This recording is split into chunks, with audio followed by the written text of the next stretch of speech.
Merhaba arkadaşlar, bu video babetimizin ne kadar sağlam durduğunu, güzel, muntazam olduğunu göstermek içindir. Kısa bir video olacak. Ben bunu 36 numara için ördüm. Taban ölçülerini de az sonra size vereceğim bunun. Bakın şöyle, çok güzel bir duruşu var. Gerçek bir böyle ev babeti gibi. Gayet muntazam. Bakın, herhangi bir böyle bar açık, büyük bir kalkaklık falan da yok. Çok sağlam, çok güzel bir duruşu var. Az sonra size bu 35-36 numara için sayıları vereceğim. Bu babetin sahibi bir tık geniş olsun istedi. Hani 36 numara giyiniyor ama 36,5'a da uygun olsun istedi. O yüzden taban tığlamasında diğer verdiğim tariflere göre ufak değişiklik yaptım arkadaşlar. Babetimizi şöyle tekrardan görün.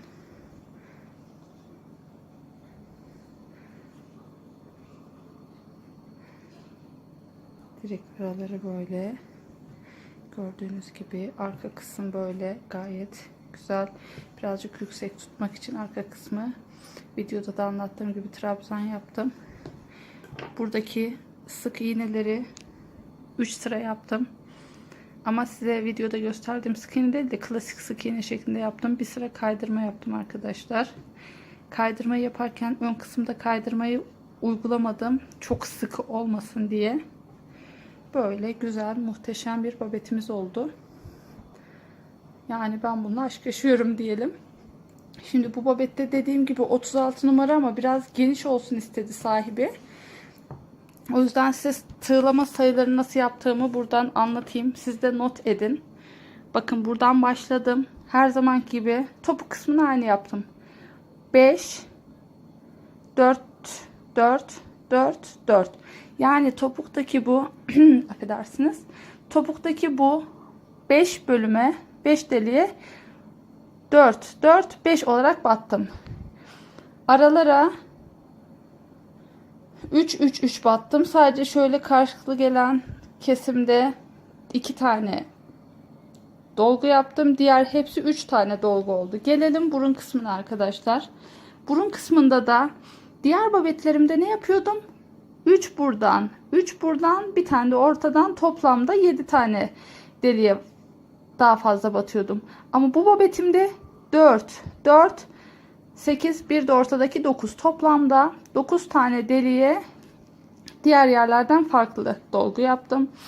Bakın 4 4 4, buraya 5 dolgu yaptım, buraya 5 dolgu yaptım, buraya 5 dolgu yaptım, geri kalan 3 tane yine 4 tane dolgu yaptım. Bu aralar hep 3 dediğim gibi. Bunun farklı tığlanma amacı söylediğim gibi arkadaşlar 36 numara ama bir tık geniş olması için, tekrar diyorum, burundaki 3 deliğe 5'er tane battım. Ondan sonraki 3 deliğe 4, 3 deliğe 4 tane battım. Diğerleri 3. Sadece şu kısımda şöyle birbirine denk gelen kısmı arkadaşlar 2 tane, bir buraya 2, bir de buraya 2 tane battım. Bakın. Umarım anlaşılır olmuştur arkadaşlar. Rasim Uyar marka tabanlık 35-36 numara için, ama dediğim gibi 36,5 sayılabilmesi için, bir tık geniş olabilmesi için uyguladığım bir sayıdır. Buralar hakkında bilgi vereyim.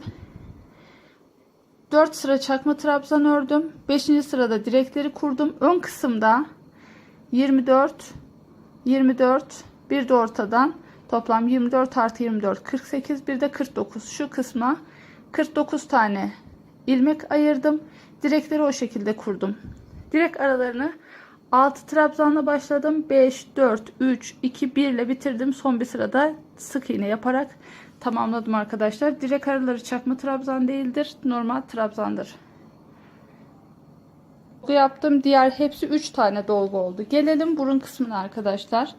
Burun kısmında da diğer babetlerimde ne yapıyordum? 3 buradan, 3 buradan, bir tane de ortadan, toplamda 7 tane deliğe daha fazla batıyordum. Ama bu babetimde 4 4 8, bir de ortadaki 9, toplamda 9 tane deliğe Diğer yerlerden farklı dolgu yaptım. Bakın 4 4 4, buraya 5 dolgu yaptım, buraya 5 dolgu yaptım, buraya 5 dolgu yaptım. Geri kalan 3 tane yine 4 tane dolgu yaptım. Bu aralar hep 3 dediğim gibi.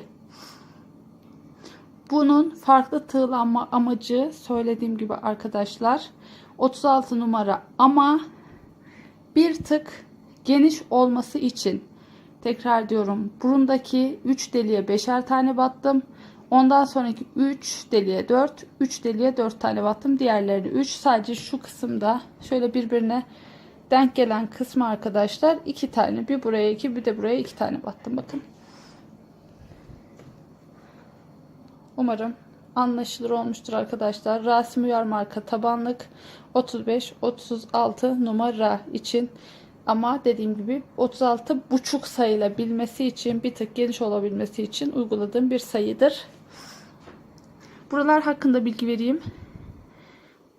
4 sıra çakma trabzan ördüm. 5. sırada direkleri kurdum. Ön kısımda 24 24, bir de ortadan toplam 24 artı 24 48, bir de 49. Şu kısma 49 tane ilmek ayırdım. Direkleri o şekilde kurdum. Direk aralarını 6 trabzanla başladım. 5 4 3 2 1 ile bitirdim. Son bir sırada sık iğne yaparak tamamladım arkadaşlar. Direk araları çakma trabzan değildir, normal trabzandır.